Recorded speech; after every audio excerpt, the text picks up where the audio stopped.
Alright, hello and welcome to my first ever Let's Play of Baldur's Gate Enhanced Edition. We're going to go ahead and start the game here.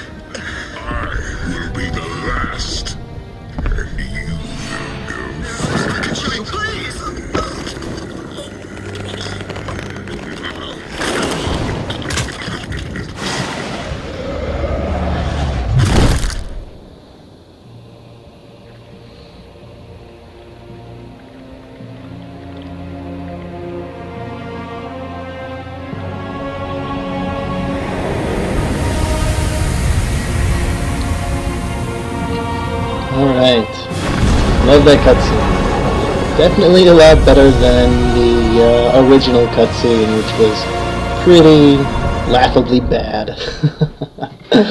But yeah, let's go ahead and get started on a new game. If you're feeling lazy, they put in a few pre-made characters, but you don't really want to do that. You really want to create your own character for a lot of reasons. One is really that's the point of an RPG, to create your own story, really. So we're going to play a male character and use this portrait. We're going to play a human character. The different races have different bonuses. The primary benefit to being a human in particular is that you can dual class and have any race, or rather play any class. And all the classes are laid out here, and there's a little description by each one if you are interested. My favorite classes to play are definitely the mage class, particularly the wild mage. They're a specialist mage, and upon casting a spell, there's a 5% chance of incurring a wild surge, and a wild surge generates a completely random magical effect from the spell being cast. Its effects may be either beneficial or detrimental to the wild mage and his allies. Some of these wild surges are really funny. You could accidentally summon a gate demon, which is a really high-level monster that will go berserk and kill everything in the room. Or you can make it rain cows on your enemies. Some of them are just hilarious. But for this playthrough, we are going to be playing a Blackguard. And Blackguard is this new class to Baldur's Gate Enhanced Edition. And it is a sort of an evil paladin. The anti-paladin from the Dungeons & Dragons lore. They get immune to level draining fear, may rebuke undead as a paladin of the same level, and they have, instead of lay on hands, the absorb health ability, which is pretty nice. They also can use poison weapon, which is the same as the assassin ability.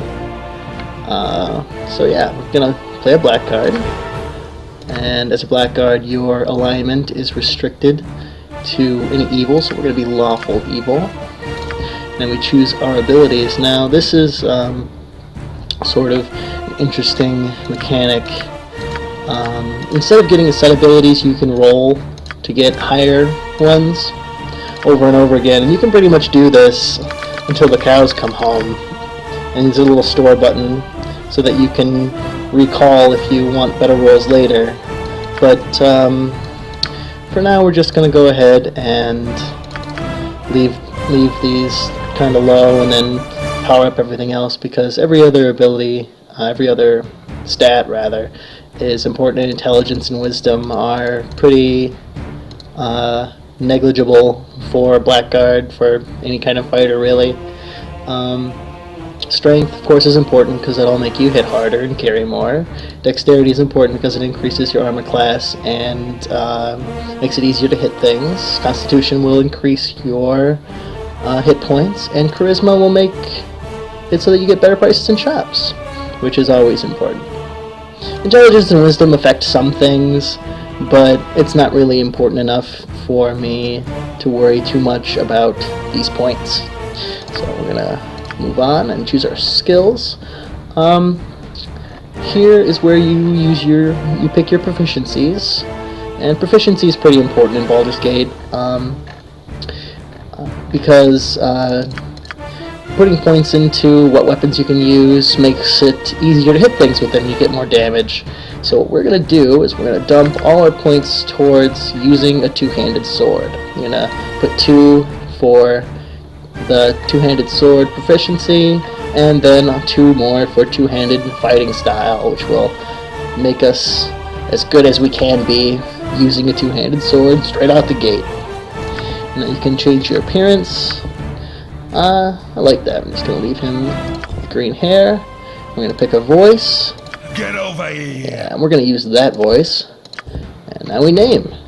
Rage Blade. Oh, not Rage Baldy. Rage Blade. Done. Accept. Nestled atop the cliffs that rise from the Sword Coast, the citadel of Candlekeep houses the finest and most comprehensive collection of writings on the face of Farron. It is an imposing fortress, kept in strict isolation from the intrigues that occasionally plague the rest of the Forgotten Realms. It is secluded, highly regimented, and it is home. Within these hallowed halls of knowledge, your story begins. You have spent most of your 20 years of life within this keep's austere walls, under the tutelage of the sage Gorion. Acting as your father, he has raised you on 1,000 tales of heroes and monsters, lovers and infidels, battles and tragedies. However, one story was always left untold, that of your true heritage. You have been told that you are an orphan, but your past is largely unknown. Lately, Gorion has been growing distant from you, as if some grave matter weighs heavily on his heart. You have asked about his concerns as gently as possible, but your queries have been in vain.